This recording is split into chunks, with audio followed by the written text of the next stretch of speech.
అందరికీ నమస్కారం. Welcome to జై భారత్ సేన. అవినీతికి కొత్త భాష్యం.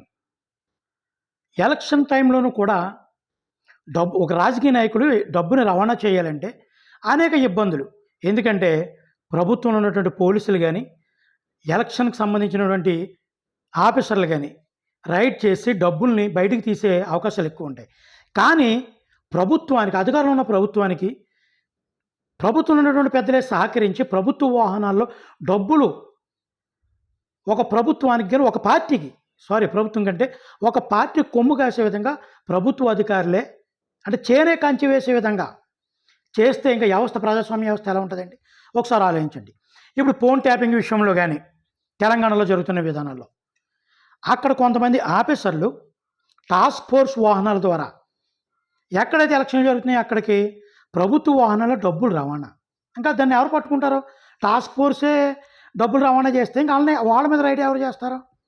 ఒకసారి ఆలోచించండి. అంటే కంచే చేని మేస్తేనే విధంగా అదే విధానం తెలంగాణలో అయితే జరిగిందో అదే విధానం ఆంధ్రలో జరిగింది అనే ఒక అనుమానాలు కొంతమంది దగ్గర వ్యక్తపరచడం జరుగుతుంది. కొంతమంది అంటే ఏ విధంగా అంటే ప్రభుత్వ పెద్దలు, ఆంధ్ర రాష్ట్రం ఉన్నటువంటి ఒక పెద్ద నాయకుడు, అధికారి, ఒక పెద్ద అధికారి చేతుల మీదుగా, అంటే ప్రభుత్వానికి మెయిన్ అనమాట ఒక అధికారి, ఆయన చేతుల మీదుగా తన కింద ఉన్నటువంటి ఐఏఎస్, ఐపీఎస్ ఆఫీసులు కానీ, తన తర్వాత ఉన్నటువంటి కేడర్తో కానీ, ఈ పోలీసు వాహనాల్లో కానీ, ప్రభుత్వ వాహనాల్లో కానీ ఆల్రెడీ 2 నెలల క్రితమే ఆంధ్ర రాష్ట్రంలో ఎక్కడెక్కడ డబ్బులు సదిరేయడం జరిగింది.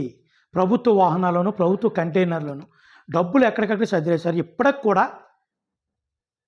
ప్రభుత్వానికి సంబంధించిన వాహనాల్లోనే ఒక పార్టీకి కొమ్ము కాస్తూ అధికారులు డబ్బులు సరఫరా చేయడం కానీ, డబ్బులు పంచిపెట్టే విధానంలో కానీ బయటికి ఈ విషయాలు పొక్కకుండా చాలా జాగ్రత్తలు తీసుకుంటూ, అంటే ఎవరంటే నిజాయితీ పరుడికి ఏ పార్టీ వచ్చినా పర్లేదు, కానీ అవినీతికి కొమ్ము కాసేవాళ్ళు, వాళ్ళు ఇష్టమైనట్టు వ్యవహరించే అధికారులకి వాళ్ళకి నచ్చిన పార్టీ, ఆడతో పాడుతుండే పార్టీ, వ్యవస్థల మీద ఉక్కుపాదం వేసే పార్టీ ఉండకూడదు.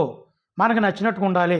అవినీతి పేరున్న పార్టీ, ఎంతైనా దోచుకునే పార్టీ ఉన్నదనుకో మనల్ని కూడా దోచుకొనిస్తారు, మనకు నచ్చినట్టు చేయనిస్తారు అనే ఆలోచన ఉన్న అధికారులు ఎవరైతే ఉన్నారో వాళ్ళు ఇటువంటి వాటికి సపోర్ట్ చేస్తుంటారు.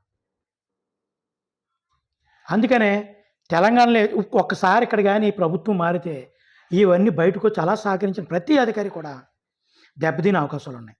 అంటే ప్రభుత్వంలో ఉన్న అధికారులే అవినీతి చేయడానికి అవకాశం ఇస్తున్నారంటే ప్రజాస్వామ్య వ్యవస్థ ఎంత దారుణమైన స్థితిలోకి వెళ్ళిపోయిందో ఒకసారి ప్రజలు గమనించి సరైన తీర్పు వచ్చేలా ఆలోచిస్తారని మనస్ఫూర్తిగా కోరుకున్నాను. జై భీమ్ అందరికీ.